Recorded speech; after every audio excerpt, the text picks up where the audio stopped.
O que é que a gente tem que entender sobre o verbo to be? Primeiro é que ele é a base do inglês. Se você conseguir entender o verbo to be, as demais situações as quais a mesma estrutura se repete vai ser bem mais simples. Para que a gente entenda o verbo to be, a gente tem que entender primeiro os pronomes pessoais do caso reto. Esses pronomes são I, you, he, she, it, we, you, they. Lembrando que esse it ele é utilizado para coisas, objetos e não está se referindo às pessoas necessariamente. Nós temos 3 verbos to be. São eles am, is e are.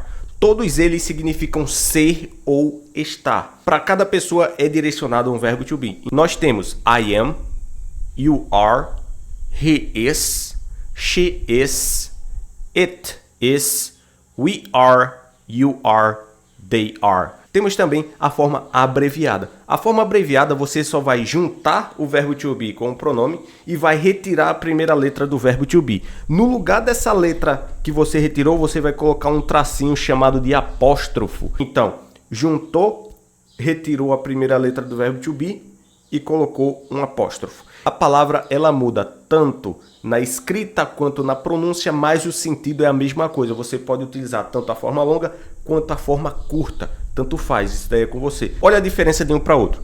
I am, I'm. You are, your. He is, his.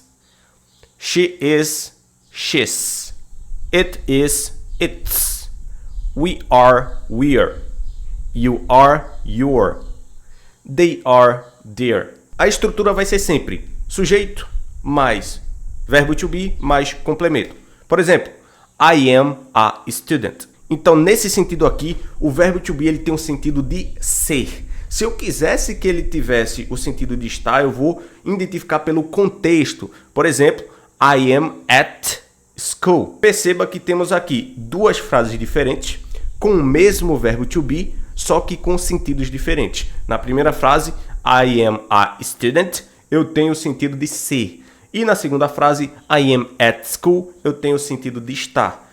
Na forma negativa, você só vai acrescentar o not depois do verbo to be. Por exemplo, se antes eu tinha I am a student, agora vai ser I am not a student.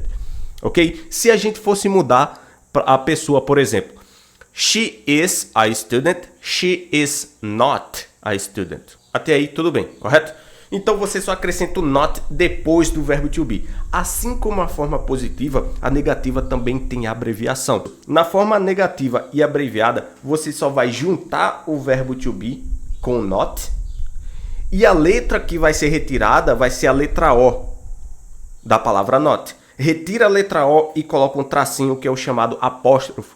Se antes eu tinha is not, agora é isn't.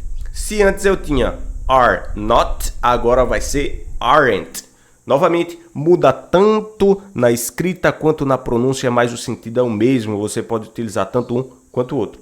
O I am not é a única exceção de não conseguir abreviar da mesma forma dos demais. Ele só abrevia dessa forma. I am not, I'm not. You are not, you aren't. He is not, he isn't. She is not, she isn't. It is not, it isn't. We are not, we aren't.